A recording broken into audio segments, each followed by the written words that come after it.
Okay.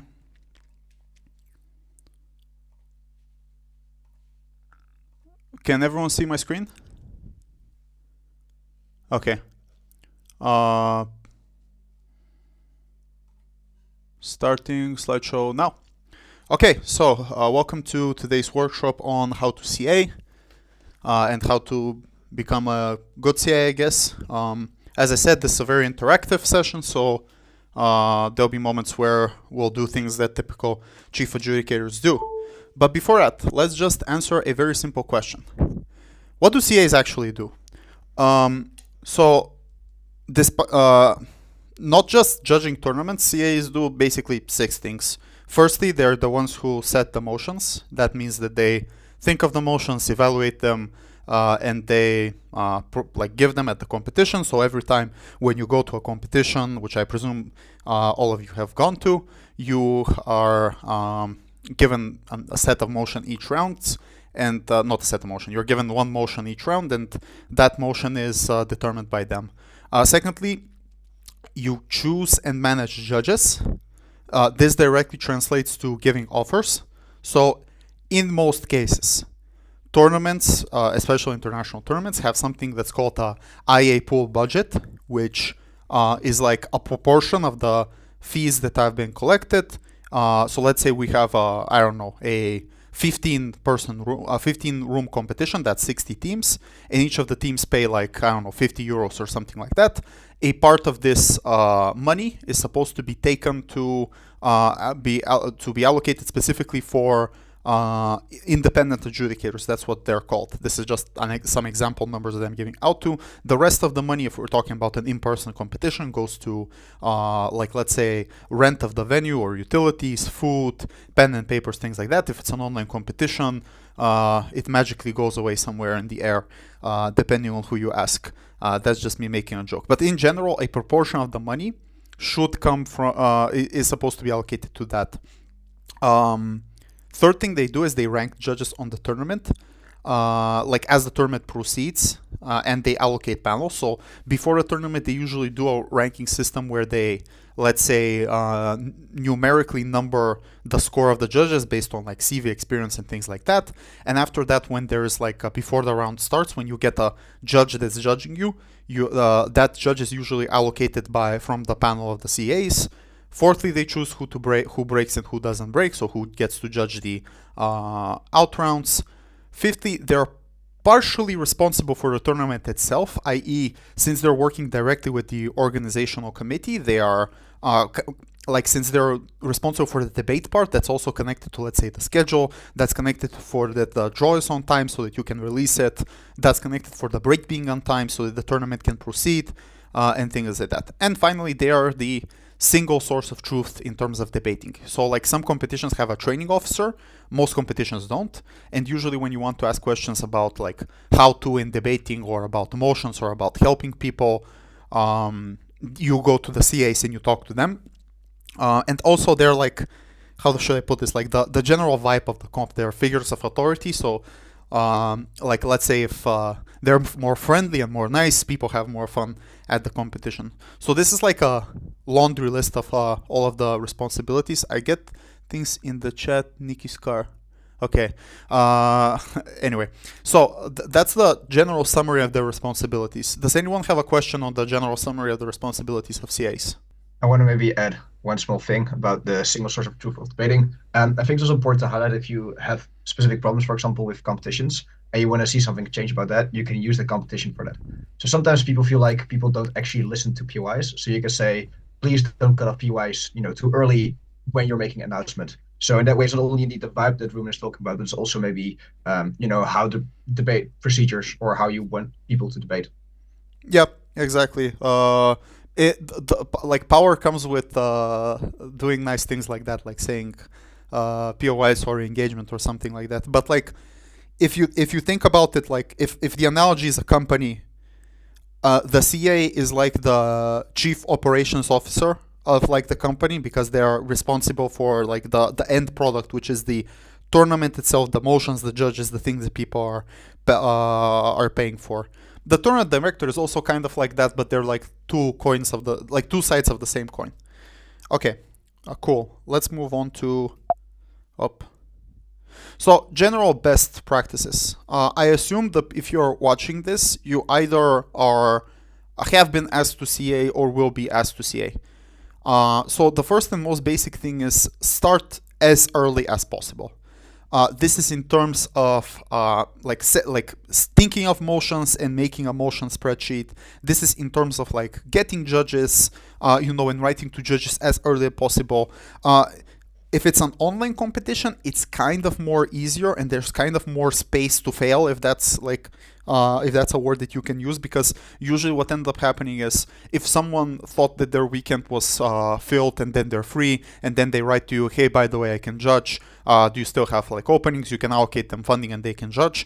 But however, if it's an in-person competition, this becomes much more harder because you have to people need to buy tickets, they need to clear up their schedule, and you need to do these things. So I'm speaking from experience. I have been in panels where I think we did a not so good job in terms of this type of thing. We would start later, and like I am not ashamed to admit it, that these things happen. So like of course the flip side of this is you don't really want to be like too nagging to people and things like that, but honestly, given how many problems there are with tournaments and stuff like that, the earlier you start, the better. Not that this is scary.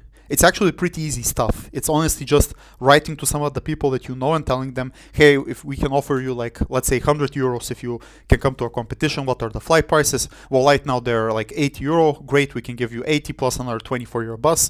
And then you lock that person in and bam, you have a good chair that you can like later market your competition with as being like very good with having these types of chairs. You get extra judges who are like institutional judges who like clubs bring. Usually these people are like not chair quality, or like they're not like the best possible version of like what a chair quality judge would be. So it's a good idea to not be really dependent on these people and just start as early as possible. Secondly, and I think this is what people really don't do, and they need to start doing, which is do a background check on the competition that you're seeing. This includes asking what the IA budget is, asking if there's a venue confirmation, because we've been in such situations where people post a competition but they don't have a venue, and like they find a venue last possible minute. Ask like, for example, some other things like what kind of food are they providing? Have they thought about vegetarians if they're a new like a new org-com? Just doing like this general how should I call this, general quality check that conveners, like I've been a convener, I always find it annoying when CS ask me too many questions, but like if you don't answer these very basic and fundamental questions like, yes, we have a venue, this is the IA budget and things like that, so that the chief adjudicator can be like confident and competent when opting into your tournament, then like you're not doing a good job. You should be able to explain these things. If you have to jump on a call to do so, it's particularly good. So like do a background check. The way that you should look at IA funding is if it's an in-person competition and it's somewhere that requires, like, let's say tickets are expensive and things like that, and you think the IA budget is insufficient, like you can offer people 50 euros or something like that, but the tickets are 150, then that's a problem. If it's an online competition and it's similarly low that you can't get enough chairs and enough judges, then that's also a problem. So yeah. Thirdly, don't CA too many things back to back, because you basically can't really refresh your mind. And this is a problem because I'm not sure why this happens to be such an issue, but usually people appoint to CAs that are like the same people, and usually they circulate them rather than appointing a diversity of people. I usually, for the comms that I'm running, try to always put new faces on and ask new people to CA that I haven't asked before, as a general rule of thumb. But in general, if you like don't have enough space to think creatively, don't have enough space to generate enough motions, feel yourself your burnout, then maybe it's a good idea to not agree to CA that many things. And finally, like 4 and 5 are kind of the same. So like understand that this is a responsibility. Like too many people are just randomly choosing to CA because like, yeah, sure, why not? Well, whereas in reality, this is kind of a responsible position that you're doing. The tournament is kind of dependent on you. Obviously, it's not just you. There's a panel of people, but understand that this something important that you're doing, and also with that ask like for help within your community. Let's say the Netherlands, you have Pjotr, you have Dan, you have some of the Netherlands dinos that are many of them, that you can just ask them for help when it comes, to CA questions. You can ask the equity for equity questions, or for or questions. Like try to be like not super within your own field of vision, and try to ask as many people as possible. So yeah, Piotr, would you like to add anything to this? Yeah, so the responsibility part, I want to stress this that if, for example, something happens where you suddenly can't make it, and maybe there's a family emergency, or I don't know, you're really overworked and that kind of stuff, that's understandable. But part of the responsibility is also communicating that on time. So if you already feel like maybe I won't have time in this week or that week, I think it's better to communicate that beforehand rather than doing it too late when people might be stressed because they still need to test motions or they still need to find judges. So communication is very key in the part of responsibility. Absolutely, absolutely. But yeah, like in general, this stuff is not hard. Like as you can imagine, it's not like something super complex rocket science and things like that. When we get to the actual CA part, it is. But trust me, too many people get this section wrong. Like they don't start as early as possible. They don't do background checks on the competitions that they agree to CA. They CA too many things. They don't understand the responsibility, and they don't ask for help. Like if these five things you just do this, you can be like an incompetent CA in the debating part and still be much better than like let's not say the majority of people, but what some people have as problems. And it also like puts you in a good position. Like if you know that the competition you are seeing is good, like good in terms of like the bare minimum, having a venue, having a good IA budget, and things like that. Like for example, this is why I would never agree to CA Oxford and Cambridge, because they will either tell me, well, our independent adjudicator budget is like this small, and I would be like, no, this is impossible to work with. It costs this much to come to the United Kingdom. You need to increase it more and more. Yeah. So this is my quick hate to Oxbridge that I obligatorily have to give at these types of videos. Maybe we'll remove it. But yeah, these are general best practices. Are there any questions on them? Cool. Let's move on. Maybe just one note. I understand that like the way that this workshop is tailored now is like towards your local community, and like all of you know each other and you're kind of like friends. That doesn't matter. Like if you are invited by, let's say, I'm thinking of a random name here, but let's say Leiden Open. Nothing against Leiden Open. This is the only Netherlands town that comes to my mind, and they're like, actually we have like a low IA budget. You shouldn't feel like peer pressure to CA this competition because someone decided to be extremely bad in terms of organizing it. Like if they cannot bring these bare minimum of functions, it doesn't matter if they're your friends or they're your local community. It's much better to not have a competition rather than the competition be at serious risk constantly and it being a low quality event, at least in my opinion. Or maybe they could scale back. Maybe it could be a novice competition or a pro-am competition or something like that. No one has to necessarily do the exact same big BP comp. Just wanted to note that down. Cool. Motion creation. Piotr, this was your slide, right? Yes, it is. So this is already maybe the first one that's a bit more technical. So I think overall there are kind of like four ways to create motions. And I think the first one is the one that you should do the most, which is passive. So if you are, for example, a person who studies politics or has taken a philosophy course, maybe just think about, hey, is there anything interesting that I can do here to maybe set a motion? But I think this is also something that you do already a bit more, right? So these are reading newspapers, maybe watching some YouTube essays, which are commentary on, I don't know, specific things and trends happening in media. And I think it is important to kind of like think about and think and write them down. And I think this is important. You write them down, and also afterwards you still look back, because sometimes you think like, oh, this is a really nice part of the book, and then it turns out actually it is not really that good of a debate. And at the moment you've written it down and you look back at it afterwards, you're going to be able to see that with a more critical eye. But I would say most of my emotions and most of the ideas that I think are the best come from these passive things. Now, let's say you are a bit short of motions. Maybe you've looked through the notebook. If you like, they are a bit too similar with a different kind of motion. There is a possible way to maybe look actively for motions. And I think that there are specific sources of inspiration that you can look at or try to look at before the competition or when you already have the sheet down. So these can be, again, newspapers, being able to look at also look maybe what is trending. So often you're able to see on Google what are the news stories that are really big right now. But also one specific one I want to highlight is the Stanford Encyclopedia for Philosophy. It's quite extensive. It is so good that you're even able to use this for philosophy courses and philosophy essays as a source. And it has a lot of different things about maybe the state, what is legitimate, how far can a community go, that kind of stuff, which is quite extensive. And you can maybe read here and think like, oh, maybe this is an interesting principle we can think about, and that kind of stuff. I would say that active looking, I would discourage, but I would encourage if you are looking for specific kind of motions, or you just haven't had the time to really jot the things down and you just want to have more inspiration. The third one is just create many. So this is kind of like creative writing style. If you start writing, it's oftentimes easier to come up with new things. So sometimes what I'll do is I'll just think maybe of a book of emotion, and I'll just write it down, maybe write an info slide, and I'll think about what do I kind of intend with this motion. And then if I like maybe think about it and I think like, oh, this could be an interesting clash, but I'm thinking, oh, it's actually not part of the motion, but it could be a motion in and of itself. It becomes more possible to actually think of motions.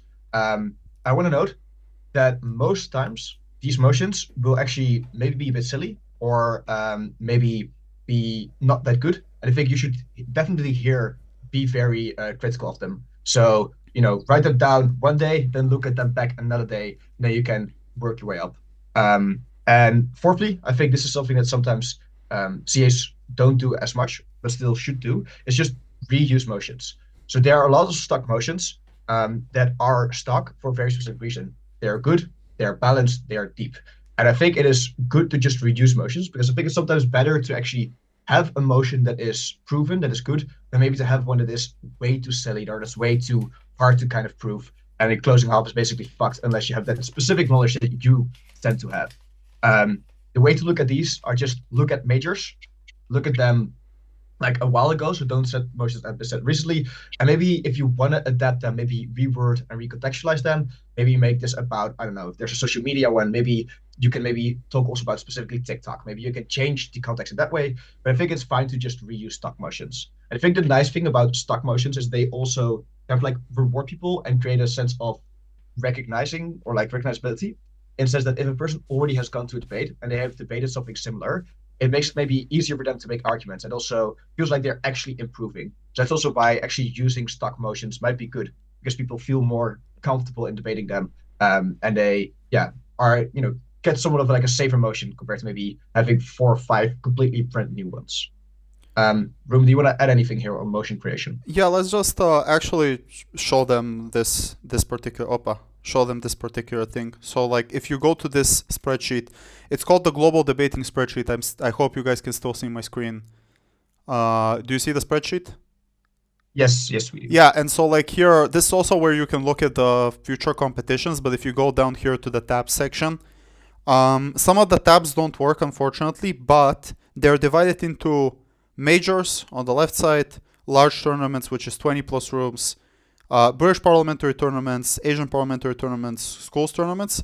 And if you just go here to this green one or this red one and you go down, you can see so many competitions. Someone cut some of the information here. This used to be, like this is the problem with this stuff. Like people just, since anyone can edit, people can just randomly cut things. But that's besides the point. You go here, let's say you go to, I don't know, which competition. Let's say this competition, you open it up. Well, maybe this will not work. Yeah, it's one of the broken links. But like, let's say debatable open. Maybe this will work? No. Okay. Well, this is a good practical example. Okay, Princeton IV, 35 rooms. This is a big competition. We open it up. Let's hope Princeton paid their calico. Did they pay? Yeah, they paid it. Then you go here to the motions tab, and you look at like the motions that are given. You can look them up. You can rework them. So, for example, like this house prefers a world where American and Canadian MNCs in South America adhere to environmental labor standards. You could reword this motion. You could change because like this was Princeton IV and they're North American centrics, but you could easily change this to just like Western corporations, and not just in South America, but like anywhere else, like and just set this motion. And not call it a prefers the world, because this prefers the world is just not even prefers the world. Just this prefers wording is so bad. But like, yeah, you can just set it like this and like just go about it. So this is the practical way. The other thing that existed. Do you guys remember when Sirius posting when some guy posted about this website that he created with motions in it? It was called something debate. I think it's Hello Motions. No, it's not Hello Motions. Someone, you know what? I'll find this. But someone posted this very cool tool where you can basically divide motions based on criteria as well. So like sports motion, philosophy motion, and things like that. But like it's not. Hello Motions is the other thing that you can also look into. It's debate data. Debate data. Debate data. Yeah. Can you send a link in the chat if you have it? Yeah, I'll try to find it 1 sec. Yeah, if you can send that. But yeah, Hello Motions. Let's just paste in the chat these so that you can have it. This is Hello Motions. Here you can click like random motions, and it gives you random 10 motions, things like that. They're a bit on the older side, so like maybe they're not the best. This is the global debating spreadsheet. And yeah, but like this is the general idea that I wanted to practically showcase. Otherwise, yeah, this is the process. And like just adding one thing, every human being has a limit. At some moment, you'll most likely be like, okay, I can't really think of another motion because I've CA'd 2-3 competitions in a row. So like maybe you should take some breaks. And then allow for someone else to CA who might set a better or worse motion. If they set a worse motion, then you're coming back on your white horse and all will be good. But yeah, this is the process. Does anyone have any questions on the process? Okay, let's move on then. Okay, so testing. So firstly, what is testing? Testing is basically when you take some of the motions that you've shortlisted within your CA work, and you are like literally testing them. So you're trying to see if they have these 3 goals, which is depth, balance, and wording. So let's examine each of these like goals. So depth. The literal question is there a CG and CO? That's all that we're asking. Is there a meaningful strategy to extend and win? The general rule of thumb is to have like 3 different arguments that are clear path to victories. So what people usually do wrong is they're like, yeah, a CG might be able to win here if they vertically extend on this clash on this specific characterization and then frame this argument in this way, which is like pretty advanced. Firstly, pretty advanced stuff. Only like 2% of teams in the world do it and think this way. But secondly, this is not a meaningful way to extend, because then if like a team is able to like what do you call it? If like the team can just like explain the burden, then there is no CG. So like yeah, so basically in general, if you have 3 paths to victory that require ample and adequate amounts of explanation, that let's say opening government and opening opposition can take maximum of 2, and closing government and closing opposition can take like the other, like if it's more it's better, then you've achieved depth. If you can only think of 2 ideas for a site and like this is a BP competition, then it's a bad idea to set it. It's clear as that. There is no more thing to wonder. Second thing is balance, which is like obviously there is no such thing as perfectly balanced motions. They don't exist. Obviously they're kind of weighted for one and the other side. The question is to not have like a motion that's turbo weighted, that's like this house would win from OG or this house would win from OO. So like here are some questions that you can ask yourself. Is there a silver bullet argument? Is there a certain argument that is much stronger than the others? Would the 2 teams in equal conditions have like equal shots of winning? So like let's say if a debate there is one argument that's literally impossible to beat once the team is run it and they're directly through, then that's a bad motion. An example of this was, I assume most of you either were at Euros or saw Euros. Even though the open semi-motion is pretty good, there is a silver bullet argument on opening opposition, which goes along the lines of, if we have depth spending, then we can help poor people. And helping poor people is good. And it doesn't matter what you do after that. Like, you can obviously respond to this argument. You can obviously mitigate it. But like, it's just literally true. Like, if you have government spending, you're helping poor people, which means that the motion is kind of not weighted adequately in this moment. It's not necessarily a silver bullet argument, but it's way stronger. That later, for example, a closing opposition, if OO runs this, has a very hard time to extend on this argument. And thirdly, like, wording. All of your ESL here, so like, is the wording understandable? Like, are the words something that you can comprehend? Are there specific phrases that are making the debate not balanced? Does this motion need an info slide? So like, for example, we'll look at more specific examples more on this, but like, if a motion, let's say you add the word significantly to it, right? Significantly. We want to do something significantly, then that increases the burden on Gov, because now they can't just support a thing or can't just do a thing. They now have to significantly do something. Obviously, we'll have more practical examples on this, but you're trying to see if the motion has three things: depth, balance, and if like a certain word makes it like weird, makes the motion weird or like not effective and things like that. Yeah, Pjotr, would you like to add anything? Yeah, I want to add like two small things. So the first one on depth, isn't it very important to have three different arguments? But I want to note that you should also look if they require the same kind of mechanism or the same kind of like reasoning to get to the impact. Because I feel like sometimes people feel like, oh, this has a principle that you can run independently, but then the principle itself requires the same mechanism as the practical. At which point you can say there is depth because there are three different arguments, but they are very similar. So also look if they have like different burdens, if you have different reasons why you can get to the impact. That's also very important. And the last one, for wording, what specifically might help is also if you, in a maybe verbose way, try to explain what you think the intended clashes are or what the intended like motion should be, because sometimes there will be then a person who was like, oh, this technically isn't what you say with these specific words, but then they might be able to point you to other specific words. This is just a practical tip on how you can actually get the wording if to be made by someone else.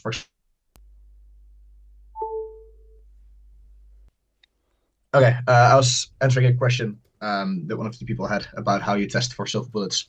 Did you still record that? Or your electricity stopped? It's still recording, don't worry. Okay. I'm happy the Zoom didn't crash. Okay. Then to maybe continue actually answering the question. So once you've assigned a person to the side, they can see these are arguments I made. I think this argument is very easy to prove and is very high impact. And they can say like, okay, that is a silver bullet. So I think in that way you can just think about it. But I think you can also just actively think about, if I would be a bad actor and I would really want to break it and I really want to push burdens, what would I run? What would I run as just like making it too difficult for government to win or for too difficult for opposition to win? Yeah, I think that's the way to kind of test this. Does that answer your question? Yeah, partially. But for example, if the extreme arguments are stacked more in one case, but they are also an equity violation, how do you compare that with the silver bullet argument?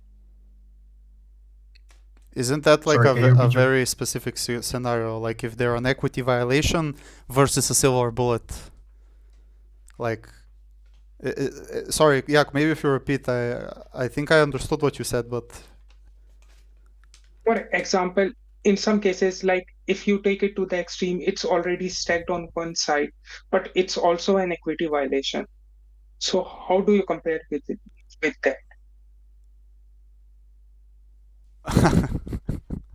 What is the example that you're talking about? Like, well, give us the motion in the argument. For example, if you want to debate about free will and other stuff, whether predetermined path is better or free will path is better, then someone brings like some atrocities from war or something. So like start citing the extreme examples. I would start by saying that you shouldn't really think too much about these things so much. Like, yeah, you don't really have that many debates where you're debating free will and atrocities and things like that. But honestly, most motions are not like the way that you think. Most motions are like kind of generic. We're kind of like debating some kind of policy, some kind of phenomenon.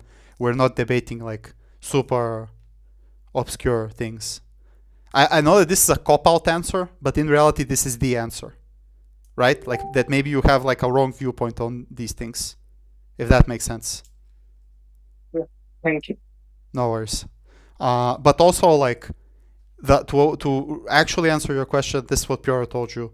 If an argument is too easy to prove, if the impacts are too big, if let's say the other argument but has a huge burden to be explained, or the arguments are the impacts are weaker, and there is a clear diversion of both of these things, then maybe this motion is imbalanced. Does that make sense? Yeah. Cool. Let's continue. So let's point out some problems that you can find in motions that people people just randomly do. Shallow motions. This is what people said. They're kind of associated with the previous slide. You know, just because like people think that a motion is fun and they sound fun. Like let's say this house prefers polyamorous society or something like that, and then they like I'm not sure if this motion is truly shallow, but like let's say it's a shallow motion, but they think like it's a cool OG and they're putting it there. So like if it's shallow, if it's unbalanced, the third thing is called a false dichotomy, where in the real world you can do both. So in general, false dichotomy motions are like how should I put this? Like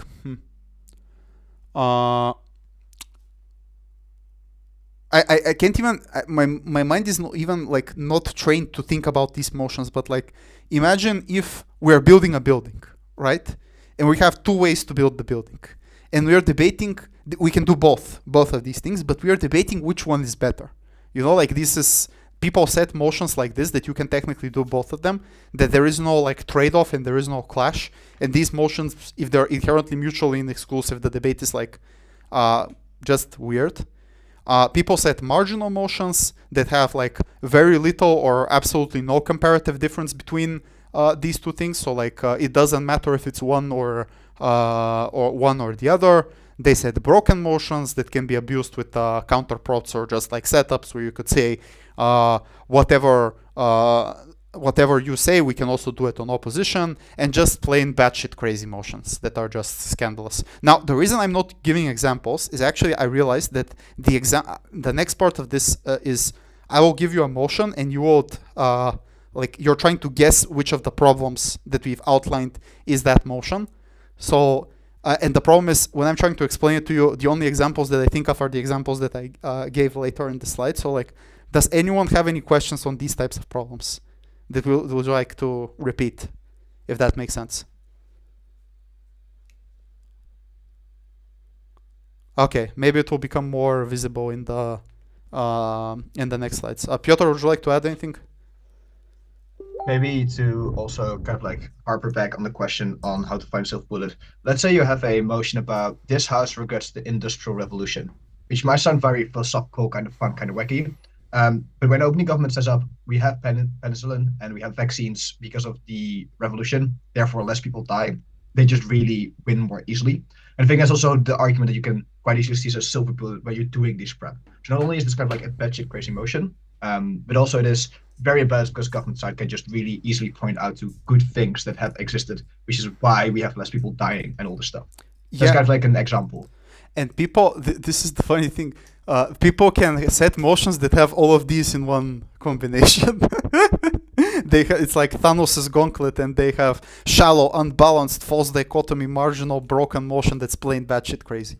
Some of the examples have multiple of these. I don't think that they have it all. Okay, let's then do the first exercise, which is actually talking about this stuff.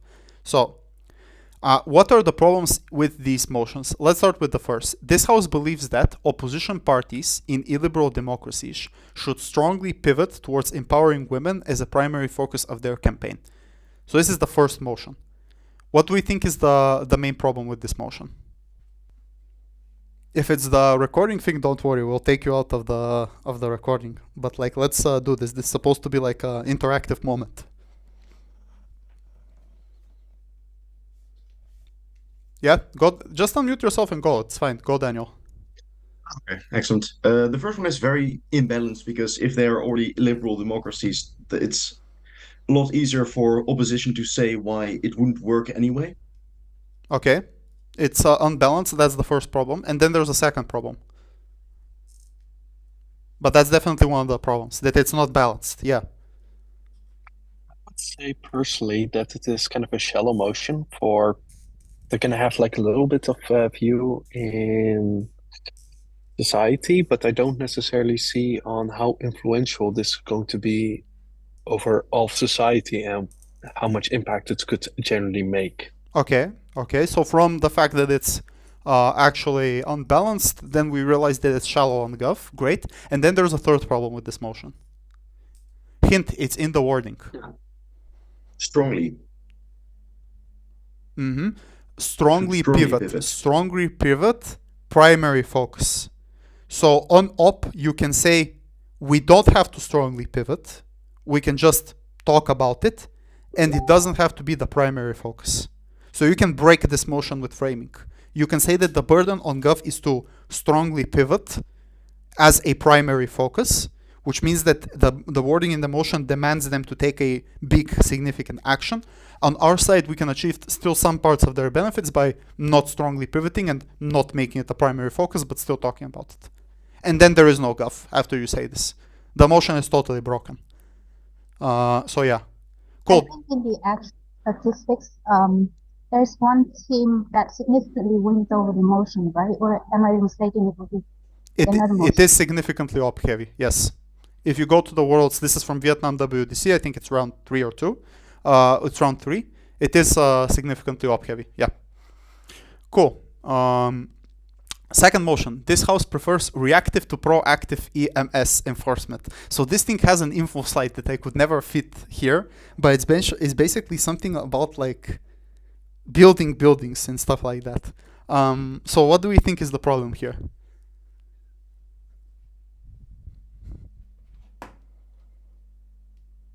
Maybe to make it a bit clear for everyone and make it a bit more accessible. So about the buildings is like, either you need to ask the government if you can build the building, or you build the building and then the government afterwards says, nah, this building isn't good and now you need to pay a fine. Something like that, or it needs to be deconstructed. Yeah, so like reactive is the government fighting you and like enforcing them. Proactive is you asking the government beforehand. What do we think is the problem with this motion?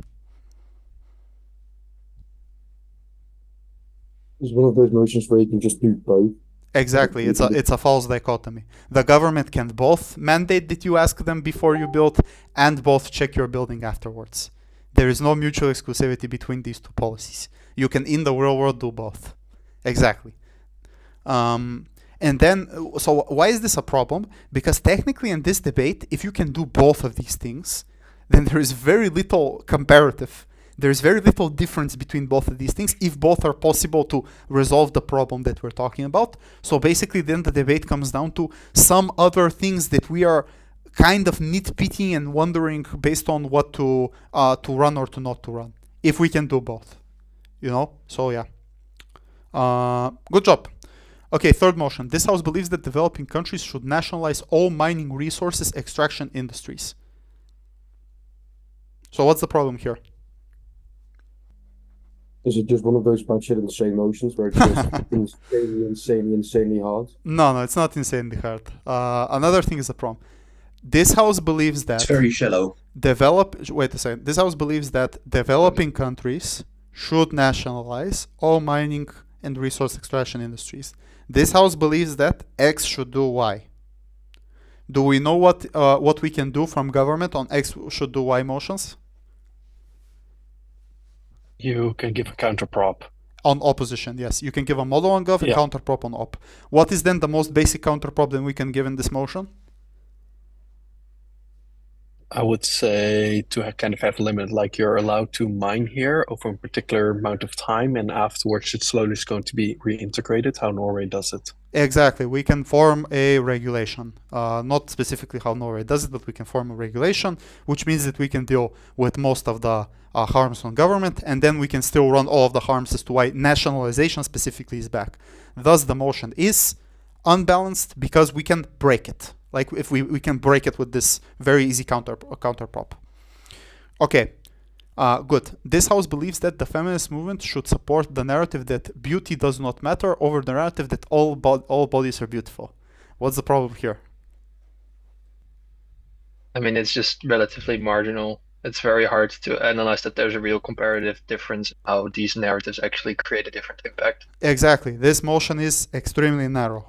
It's exactly what you said. You can't explain the comparative difference between the two. So yeah, let's move on. Also, I would say that there's a false comparative because the feminist movement is not like, one homogeneous groups. So you can say you can have people who say actually we should do X or we should also do Y because just different subgroups exist and different also charities and organizations exist which push for different things. Exactly. So it's a kind of like add another problem. Yeah, so not very good motion. Okay, this house would abolish the Olympic Games. What do we think is the problem here?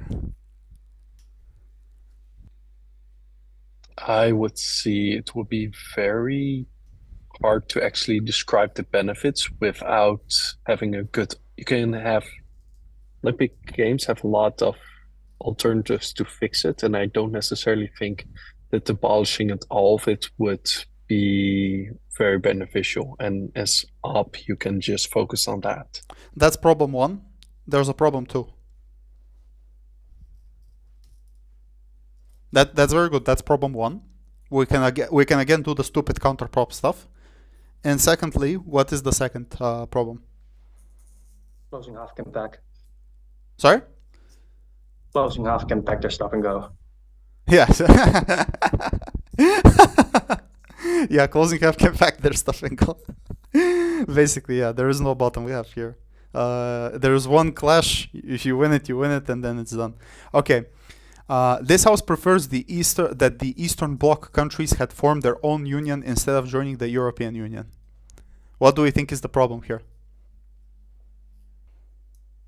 What are the Eastern Bloc countries? Eastern European countries that were part of the USSR. This is Poland, Czechia, Slovakia, Romania, Bulgaria, the Baltic countries, and Hungary. These are all the countries that joined the European Union in 2004 and 2007. And if you kind of count Croatia in 2013 as well, even though they were part of Yugoslavia, they weren't part of the Eastern Bloc. Read up on your history. I meant that might be an issue, not really that I don't know what Eastern Bloc countries are. Well, no, it's not an issue. It's very obvious. Okay, like, guys, imagine if this were to happen, really. No, I think this instance relatively unbalanced because I think it's very easy that like on the economic level they would just be significantly more fucked than in the current world. Super imbalanced, not relatively, 100 times imbalanced. You have your base of comparison, Bosnia, Macedonia, Montenegro, and what was the other country? Kosovo and Serbia are not in the EU and they're much more poor. And Albania, and Turkey. It's absurd. We would have been significantly much more poorer, which meant that you have a very easy path to victory from opening opposition, and you have all of the other arguments in terms of how you deal with corruption to a certain extent, how you integrate these people for them to become more like woke, more liberal, and then the burden on Gov is impossible. You have to prove that the Eastern Bloc will at least be equal, at the very least, to them joining the EU, which is impossible burden to prove. This is why this has such a huge win rate from opposition. Cool. This house believes that the IMF removing all conditions on this one is. Again, so this is again one of those info slides that I couldn't really fit here. Basically, they're like info slides. The info slide is about a bunch of policies that the International Monetary Fund mandates that countries do. So like not to have subsidies for pesticides and oil, not to pair their interest rates to the international interest rates and some other things. So like the general free market conditions. And the motion is like the IMF should remove all of these conditions on laws except anti-corruption provisions, if preferable to the recent conditions to developing countries. Maybe I didn't explain this properly, but okay, let's actually go to the motion. Let's actually so that Madrid WDC 2023. Here we go. Sorry about this motion step. I hope you guys can see still on my screen. Okay, quarterfinals. The info slide is: during the recent economic crisis, the International Monetary Fund, IMF, has provided certain conditions to developing countries for receiving loans. These conditions require governments to adopt more market-based economic policies. Targets include reducing government budget deficit and increasing international currency reserves. The policy conditions provided by the IMF include 1. Reducing or eliminating fuel subsidies and fertilizer subsidies. 2. Setting the currency exchange rate to international market rates. 3. Implementing market-based interest rates. 4. Anti-corruption provisions.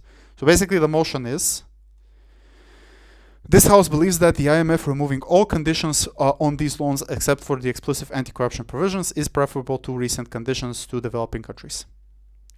You guys can see the problem. If you can't, I don't know. Who can see the problem? It's right in front of your face.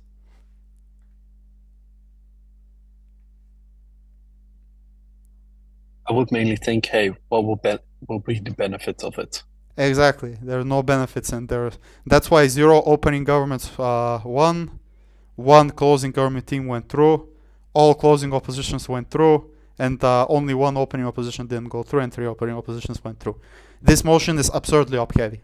It's totally imbalanced because the burden is again to prove that these countries can manage their economies adequately, and that the IMF doesn't know what better market economic conditions are, which is an impossible burden to prove.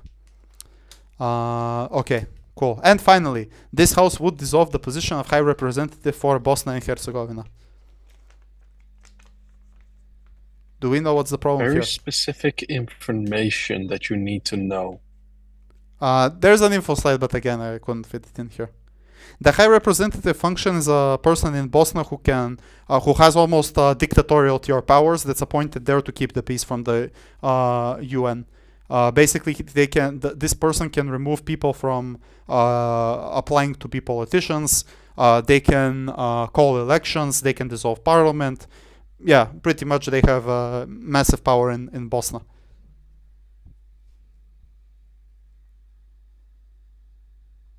Do any of you know your history? Like your European history? This motion has no gov. There is no gov, yes. Yeah, the higher representative barely ever acts. When it does, we're very happy that it can do ban extremist parties and stuff. Yes. What were you guys at Zagreb on this done? CO. Ah, perfect. Yeah, we were CO as well. Only 3 teams on government took the first, 4 teams took a second, and all of the other teams took third and fourth. This is round 8. Like this must be. Let's look at the statistics so that you see for yourself. Zagreb, UDC, TAP. Let's but you know, like this is part of the. Oh no, this is for UDC 2021. Where's their tab? I never can find it. Maybe in the global debating spreadsheet. This is important. I think that their tab died.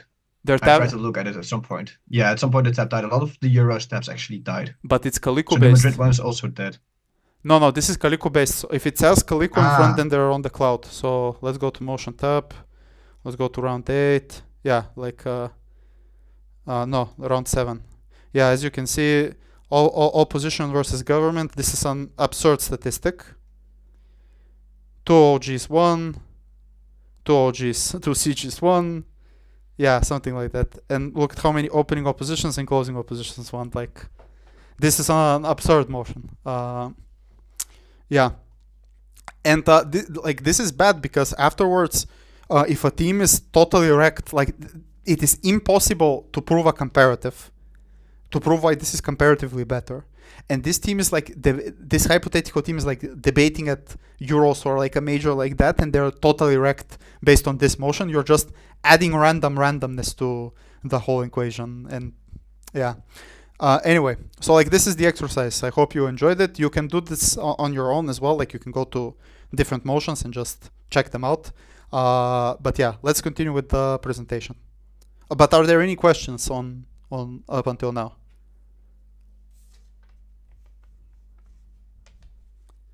Cool. Let's continue. Okay, how to test.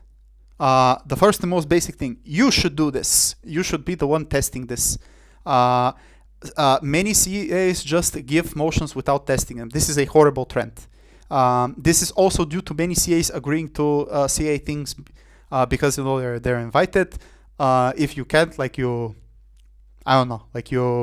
shouldn't CA that much, I guess. Basically, the way you do it is literally like anything. You take out the timer and you prep the motion for 5 minutes. You don't have to prep it all 15. And the goal is identify how many paths to victory you can generate, not ideas, whole paths to victory, like you can win with this argument. See if there is like any issue with how with the balance that you are noticing, and see like any improvements that you can do. If you can't do this, you can always ask a friend. Like you can ask, hey, can you test that? The friend, importantly, the friend mustn't be attending the competition, right? Or they could be at the very most just judging, although that's a bad idea because maybe they would leak the motion. It must be someone who you can trust and who isn't attending, that you give the motion, you can test it. It's very simple. Like I told you, timer out 5 minutes and you start thinking of ideas, and then you ask yourself, is it balanced? Does it have enough depth? And can we improve it by rewarding it? And that's how you do it. That's how you should do to all of the motions that you shortlist. Yeah. Any questions on this? Yeah, I want to note one point. Some of you are going to be very smart and very good debaters. You might have 5 different points. Also ask yourself afterwards, how accessible are these paths to victories? Can I believe that the average debater can actually make these without this actually being, something that only in high rooms actually is accessible? Yeah, this is, by the way, like probably the most important thing, because you need to gauge this based on the level of the competitions that you are attending. If you are saying, this argument is obvious, but like to an average person it's not obvious, or maybe it requires like a spec or something like that. And always you have to balance this, because at the end of the day you do have to challenge the debaters to a certain extent, but like you need to keep it balanced. Then maybe it's a bad idea to give it. So always like check yourself, check with the team, and things like that. But yeah, I saw in the chat that it was asked how do you test it. It's literally as simple as this. It's nothing more. Cool. Any questions, or should we move on? Okay. How to reword emotions. Was this yours, I think? It was also mine. Yeah. So basically, this is something that you can do after or like during testing, where you feel like, okay, maybe there's just some problems here, for example, depth-wise. So let's just have, for example, the first thing. So you can add or bundle new characteristics in the upper slide. So let's say hypothetically you want to set the motion that's about this house believes that the progressive movements should stop saying check your privilege, for example. And then you check for depth and you feel like this actually doesn't have that much depth. Then you can be like, maybe we can make this larger about, I don't know, calling out or like call out culture, or maybe canceling and that kind of stuff, which might make it a bit more stock. But then again, there's nothing wrong with stock, because stock like motions are stock because they are balanced and deep. And then you can maybe try to make it broader that way. Just say you can add other characteristics that you maybe want to talk about. Also, maybe if you think that they are intuitive, but then you find that other people don't find them intuitive, you can also explicitly make them. So if you want this to also actually be about cancel culture, but other people think it's not that explicitly clear, then you can also add that in the info slide or just change the wording. So for example, you can also broaden the groups. So some points you might have a motion that is, for example, only focused on the BLM movement. So let's say you want to have a motion about reparations and they should push for it. And you feel like, again, this might be not that deep. Try to broaden it so you can do all social movements. And it might become all relevant social movements. And then you can say, for example, there are different contexts, so that therefore you can expand more. So it's not just, for example, in Western countries, but maybe also in developing countries. There's also a different way that, indigenous tribes maybe engage with this, all of this, which creates already a bit more depth. I think doing the opposite actually can also work, because sometimes a motion is so broad that it's a bit unclear what exactly should be done. So if you have a random post-conflict motion, and then you feel like this happens way differently in different places, you can maybe just say like, okay, let's just make it very specific. Let's make it maybe about post-Yugoslavia, which also works if you're, for example, CAing a motion in the Balkans, in which it's expected you have at least some knowledge there, that you're able to set a motion there, and therefore you can have a lot of depth by considering still different actors and different ways, but it might become a bit more interesting and might actually be able to have more accessible arguments because people just know the context a bit better. Lastly, I think it's also important to actually know that you can just think of different motion types.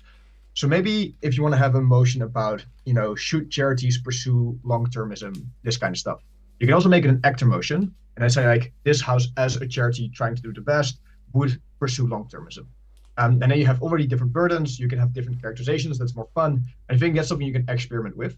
And I also want to specifically highlight that sometimes you may want to set a this house regrets motion, but think about if you actually want this to be a historic motion, or whether it adds too much confusion, and whether you should rather go for a this house opposes motion, or something like that.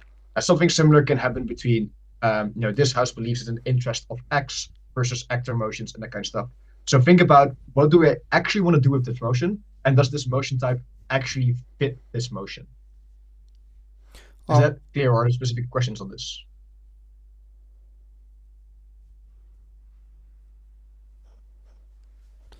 I think I'd like to add just two things. So the first is, guys, read the manual. Just read the manual, what it says, like these words: regrets, would, believes that, supports, opposes, just so that you know what it is and how these things interact.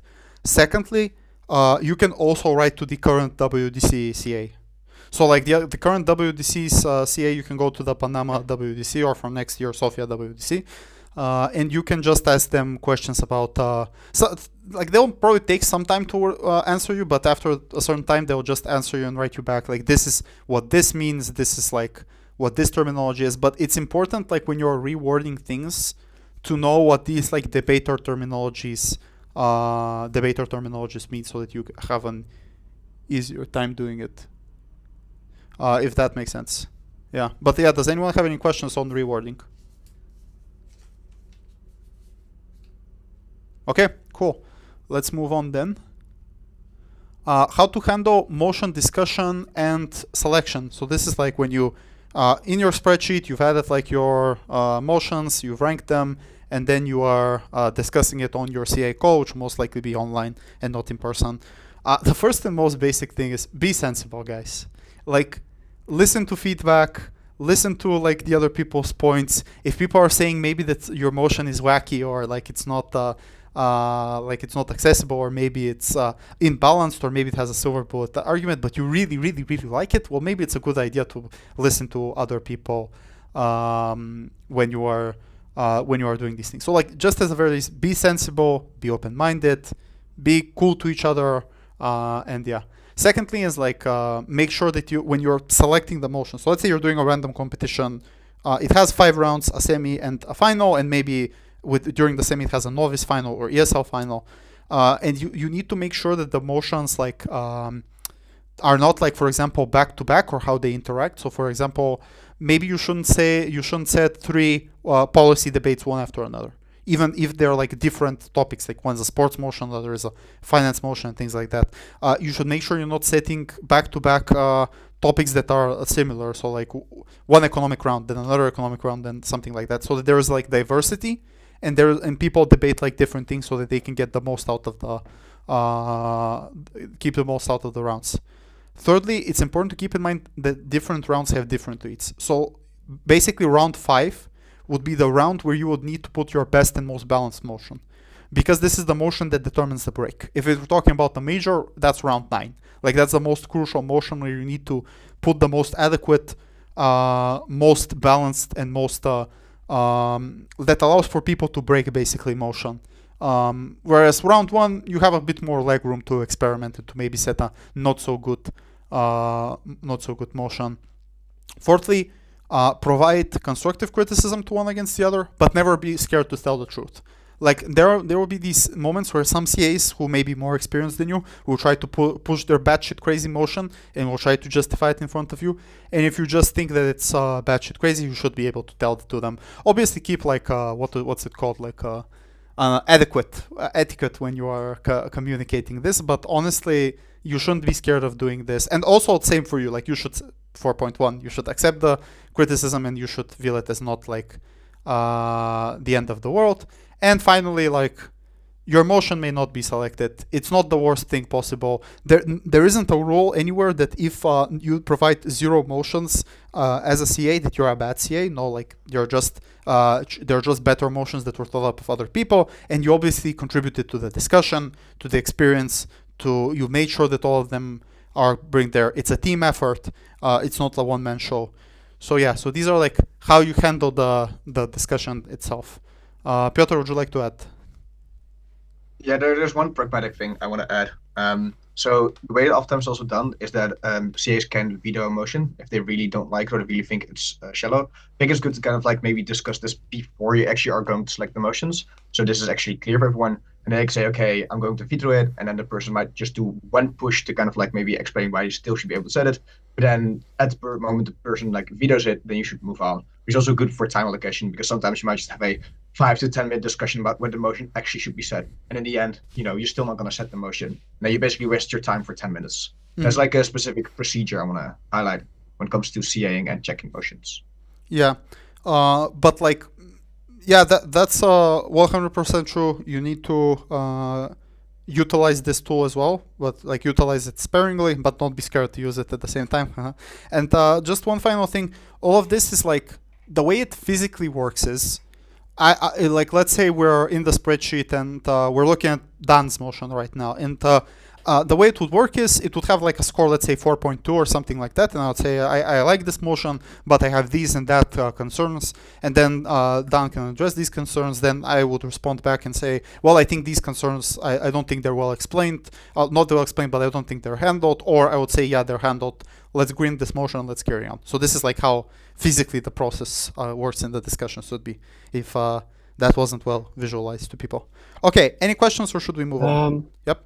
Yes, I have a question. So at this moment, we all have made our own motions. We've selected our motions we think is very reasonable, and then we're going to talk about it. But if you're going to realize, hey, one of the motion, and now the discussion is over, and we have finished selecting all the motions, will there be a process that you're going to try to create a clear path to victory, like checking the motions again, but Yes. from the other CAs? Of course, yes. The fact that you have selected these motions means that only afterwards are you actually doing the motion checking, where other CAs are the ones that are like doing the check that we did before. That this is solely based on determining and discussing and shortlisting motions, because some motions are easy. You just say this is shallow, there are no more than 2 ideas, and then the other CA goes like, yeah, that's true, let's move on. But you should still do the testing. You should not just give a motion and not test it. Yeah. Does that answer your question? Yes, thank you very much. Cool. Any other questions? Okay, moving on. On the day of the competition. So, firstly, make sure that you are hands-on with Tabbycat. So before that, you should have like a chat with the tab person, like a messenger chat or Instagram chat, whatever Zoomers use these days. You should like communicate with them things about the competition, if clashes are imported and stuff like that. You yourself should also be, like, how should I put this? Not an expert in Tabbycat, but for sure you should know your way around it. So what I would advise you is like, Tabbycat is free, anyone can use it. Just go and make a random fake tournament somewhere with like fake names and fake stuff like that, and just try to go around it. There are many reading materials about it, but you need to understand the tabulation software to a basic understanding that the CA could do. So like know how to form panels, know how to rank judges, know how to work between each other, all of these things. Second thing is like you should always try to keep the tournament going. So this means, for example, when you finish the round and you've explained your call and people come to you for personal feedback, you tell them, please talk to my panelists. They're right here. They're very helpful. Try to find me later. I need to go and do CA things. Don't like go randomly smoke somewhere and like talk with the debaters and neglect your CA activities. You have to do this stuff because the tournament is dependent on you. Again, we talked about responsibilities. Thirdly, bear in mind this is a performance that you're doing. So like you are an actor, politician, whatever word you like to do, you are a authority figure there. People look up to you. They need to look up to you to feel like that they are nice and safe at the competition, for lack of better phrasing. But yeah, like if you are, let's say, grumpy and like aggressive and things like that, people are gonna have a bad time. People are not paying their money to have a bad time. They're paying their money to have a good time, and not just money-wise. Like they're spending their time. They want to go in a debating tournament and have fun. So like, try your best, like to put on your best face, to put on your best attire, to make sure that people have a good time, and like try to do this performance. Which leads to fourthly that like you're a team, you should know your limits, you should know when you should take a break, where you should ask someone to do something. Maybe it's a bad idea if you go for a fourth time to like read the draw and read the motion and scream at people and things like that. Maybe someone else should do it. And finally, just try to conceptualize the judge break as early as possible. Always like and always push for feedback. So like participants to bring feedback so that you know who to include, who to exclude, because this is one of the things that really slows the tournament down, where judges are arguing who breaks and who doesn't break. Obviously, like if we're talking about a huge tournament, it's fine. It's okay to have like some delays with that, but like try to think about it as early as possible, at least which of your 8-tier chairs are gonna break and who you're wondering you should check and things like that. So yeah. This is, in general, a broad list of things that you should be thinking and doing while you're at the comp. Are there any questions? Dan, Pjotr, would you like to add?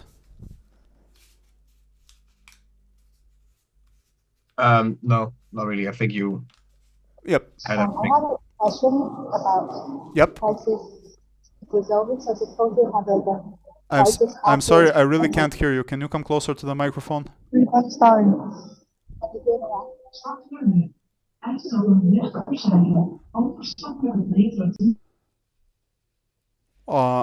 Sorry, I was hearing literally a speaker. Maybe you could write it in the chat if that's better for you. I can check the chat. Yeah. In the meantime, if anyone else has a question, that's also perfectly fine. It's sad because Zoom doesn't let you know if someone is writing or not. So, okay. No one has any other questions. Cool. Then we can go to the question later and let's continue the workshop because people don't want to sit here all day. Actually, that's it. Okay, cool. So we actually went through it. Yeah, does anyone have any questions on CAing? It could be on anything. Now is a good moment to do that. Hold on, let me stop my sharing even.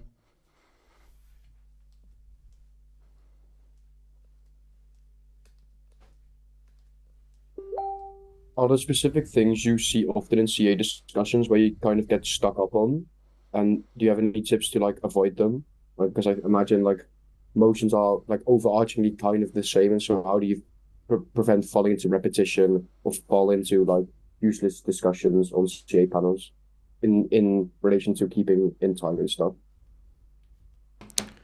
So honestly, the things that we pointed out in the presentation are kind of things that just pop up.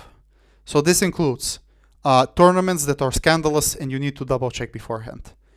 IA budgets that are low. This includes people pushing motions that are shallow or unbalanced. People really caring about their motions, so you need to call them out. People not thinking about like tabby cat and things like that. People not making sure that they're thinking of the judge break before that. All of these things pop up. If you think about it, it's like a long laundry list of things that you just need to check. That are many, by the way, but not hard. These things are not hard in any case. They're just like some random administrative / communications thing that you have to do to make sure.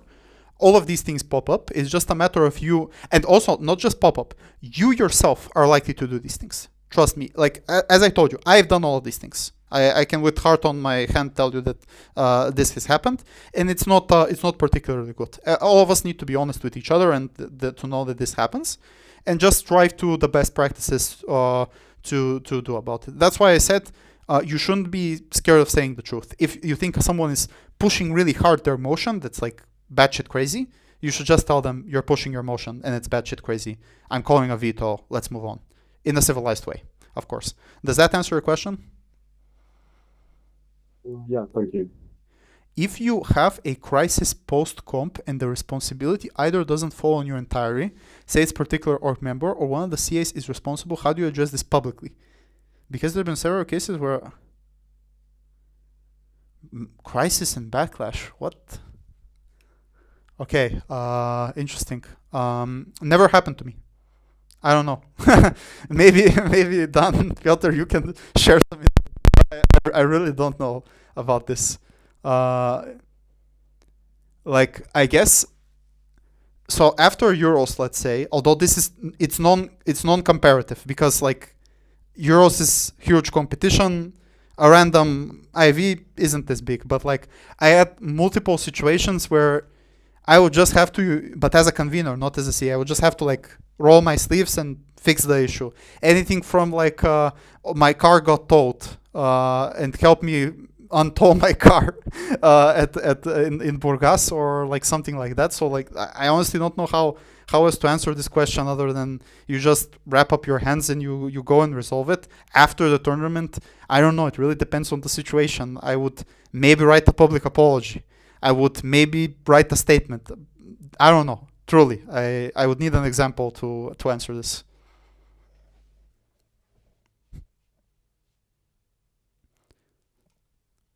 I mean, does that answer your question? I'm sorry if it's a cop-out answer, but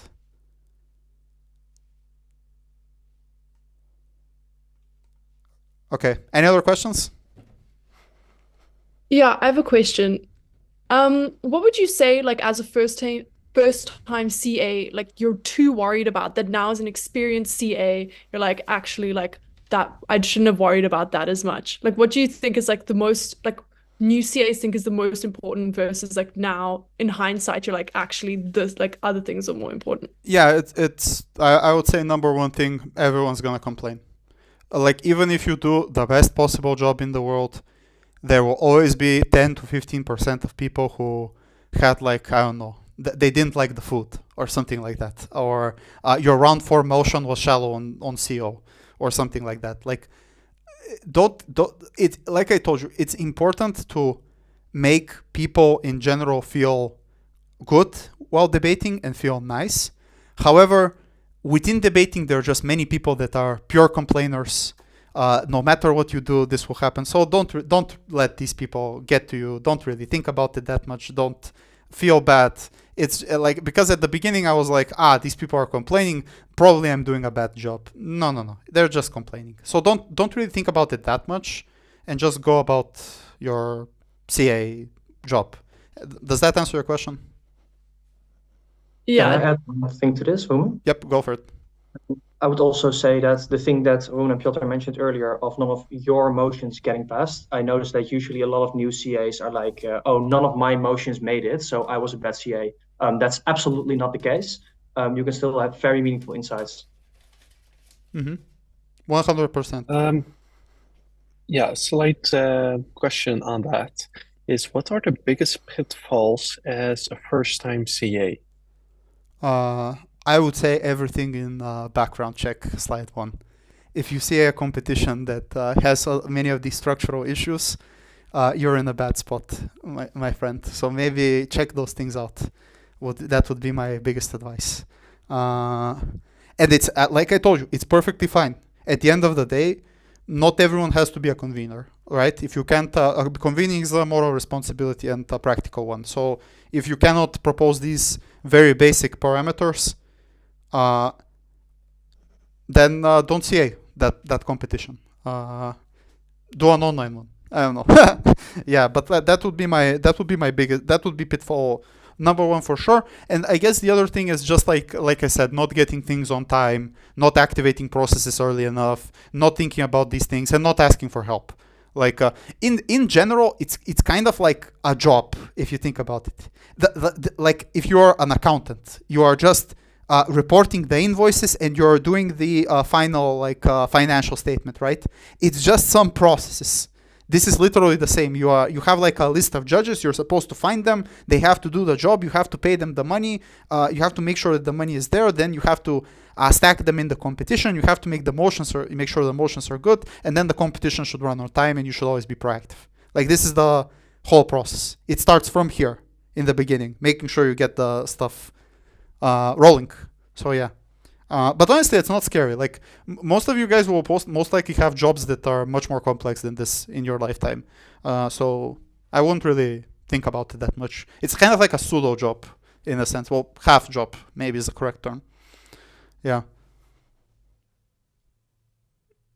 Ask. Yep. Go for it.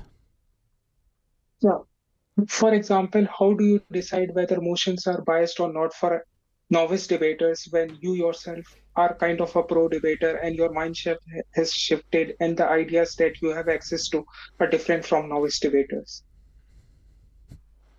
I don't know. I don't have such a problem. I could be biased in answering this, but it's literally just remembering what it's like when you were back then, remembering how hard it is to build an argument, remembering how hard it is to debate IR for the first time, remembering these things, and it's kind of like in your head. Maybe you have a short-term memory, maybe you don't have a long-term memory, and could be an issue. But honestly, if you just remember these things, and then you're thinking of setting, this house believes that the economic decline in China is a good thing, and you're like, maybe I shouldn't set this motion, because like novice debaters wouldn't find it very accessible to debate this stuff. For example, maybe this is not a very nuanced take because I'm just saying that it's a blank problem that you blank resolve it. But honestly, it's as simple as that. I don't know. Like Dan, Pjotr, do you have another thought on this? I have a couple of things you can think about. I think one, how much in-will knowledge does a person need to have? So if someone actually needs to know exactly how politics works or how a specific country looks like and that kind of stuff to make these arguments, then already it's going to be very hard to actually think of extensions. And also, I think that when you are testing emotion, I think you oftentimes see what are the burdens of this argument? Like, how many steps do I need to prove for actually to get to this impact? And at the moment, you notice that there is just a lot of framing that needs to be done, or a lot of burdens that you have inherently in the argument, or even explaining why something is important. I think that is kind of like a warning sign for you that this argument most likely is not accessible for most novices. And I think maybe a third, maybe practical way to do it is most likely if you have CA'd, you've also judged debates. You have seen novices and kind of what arguments that they've made, at least in round 1 and round 2 when most rooms aren't completely balanced yet. So I think if you just maybe think back about these people had trouble making these arguments, that is something you can also learn by experience. So from now on, I guess if you want to become better at this, you can just look at the debates that you're going to be judging and just think about what arguments are they making and why are they making them this way. I hope that maybe helps. Yeah, thanks so much.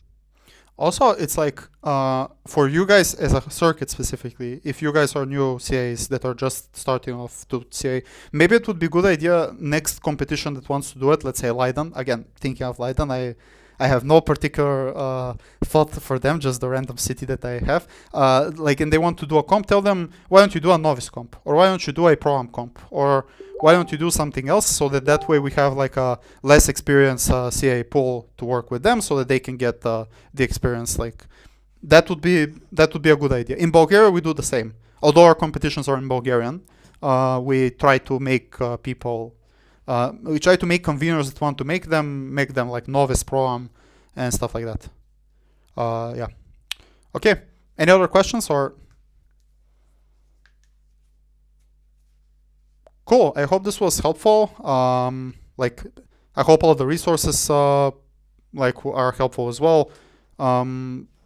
If anyone doesn't want them to, they don't want to be publicly published in this workshop, just write to me and I'll remove it. I also will look at it and then I'll determine whether or not we should publish it as well. But I'll definitely send a copy for sure, so that everyone can have it.